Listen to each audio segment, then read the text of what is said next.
Disney 5-minute Mickey Mouse stories. Lost and Found.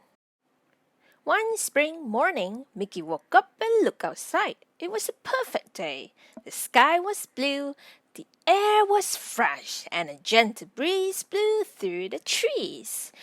Mickey smiled to himself. A day like that meant only one thing. An adventure was in order.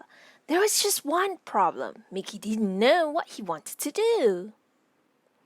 Mickey sat down to think. What should he do with his day? Then he sat up straight. He could work in the garden. He could plant some more flowers and vegetables so that his garden would be complete. Then Mickey let out a sigh. That wouldn't work. He didn't have any seeds. Mickey went back to thinking. Suddenly, he sat up straight again. He had it this time, the perfect idea. He could go to the farmer's market and pick up something sweet for Minnie. Mickey looked down at his watch and sighed. It was too early. The farmer's market wasn't open yet. Just then, Mickey heard a noise in his front yard. Walking to the window, he saw his friend Goofy sitting on a bike. "Hiya, Mickey," Goofy called. "Want to go for a ride?" "That's a great idea," Mickey said happily. "I'd love to." Mickey laughed. He hadn't had to come up with an adventure. The adventure had come to him. Mickey grabbed his own bike and he and Goofy headed off down the road. As they turned onto the bike path, Mickey looked around. Everywhere he looked, there were signs of spring. Friends passed by a field full of bright yellow flowers that filled the air with a wonderful smell.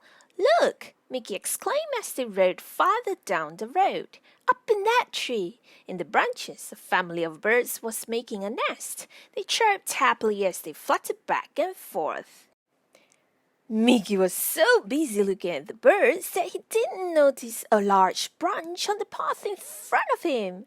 As he rode over the branch, his tires began to wobble. Then his handlebars began to wobble. Soon he had lost control of his bike. Before he could even let out a shout, Mickey flew off the path and careened into the woods. On the path, Goofy kept paddling. He had no idea that Mickey was no longer with him. Mickey bounced and bumped his way over rocks and sticks until finally he got control of his bike. He came to a stop, climbed off his bike, and took a look around. He was in a part of the woods he had never been in before. Mickey shivered as he realized something. He was lost. "I'd better figure out how to get back to the path," Mickey said to himself. "I don't want Goofy to worry about me."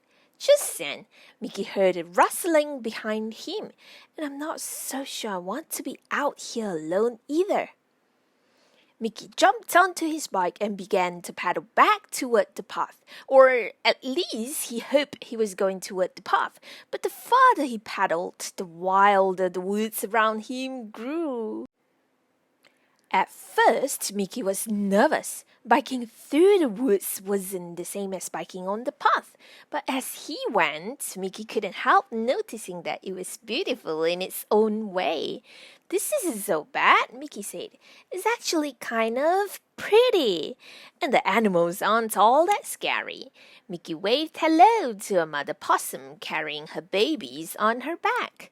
He spotted a hedgehog, some squirrels, even a fox. He waved hello to them too. The one thing Mickey didn't see was the path home. As Mickey looked around the forest, he had a thought. The day was probably half over.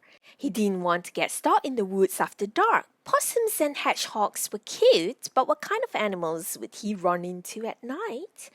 Mickey began to paddle faster, and then he stopped short. There, right in front of him, was a picture-perfect pond. Mickey put his finger to his chin. He was thinking. But this time it wasn't about where to go for the day. He had just found the perfect place to go any day. This would be a great place for a picnic, he shouted happily. I can't wait to tell Goofy. He took one last look at the pond and turned around. He was more determined than ever to get back on the path and find Goofy. Mickey paddled and paddled. Soon the forest grew thinner. Then, almost as quickly as he had gone off the path, he found himself back on it. Suddenly, Goofy rounded the corner. Mickey, he shouted, started to see his friend ahead of him. Weren't you behind me? Mickey laughed. Goofy hadn't even known he was gone. I got lost, he said. I've been riding through the woods this whole time. Wait till you hear what I found. As they rode back home, Mickey told his friend all about the pond. There's a rock where we can lay out our picnic, he said, and there's a perfect branch for a rope swing. Together, Mickey and Goofy went to the farmer's market. They grabbed sandwiches and fruit and gathered it together in a picnic basket. They bought a big blanket to sit on. Then Mickey stopped by the flower shop and got some flowers to take with him. The only thing left to do was get their friends. Mickey and Goofy gathered everyone together and led them to the path. Come on, Mickey said, I have a surprise for you. He led them through the woods, which didn't seem nearly as scary with his friends by his side, and straight to the pond. It turns out I needed to get lost to find this place, Mickey said. But I'm sure glad I did. The others agreed. Mickey had found them their new favorite swimming spot.